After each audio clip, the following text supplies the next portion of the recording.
Mga kabrigada, ang palasyo tiniyak na hindi maapektuhan ang operasyon ng mga GOCCs. Sa kabila naman ang pagsusumite ng courtesy resignation ng mga opisyal nito.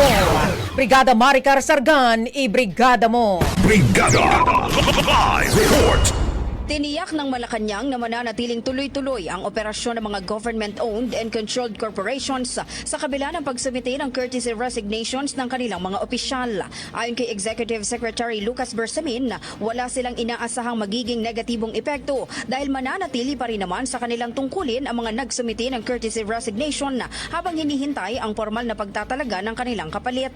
Nabatid na kabilang sa pinagsusumite ng courtesy resignations ang mga non-ex officio chairpersons, Chief Executive Officers at mga appointive members ng GOCC governing boards bilang bahagi ng isinasagawang reforma ng administrasyon ni Pangulong Ferdinand Marcos Jr. Layunin nito na palakasin ang pamamahala at tiyaking mas epektibong maiparating sa publiko ang mga programa ng pamahalaan.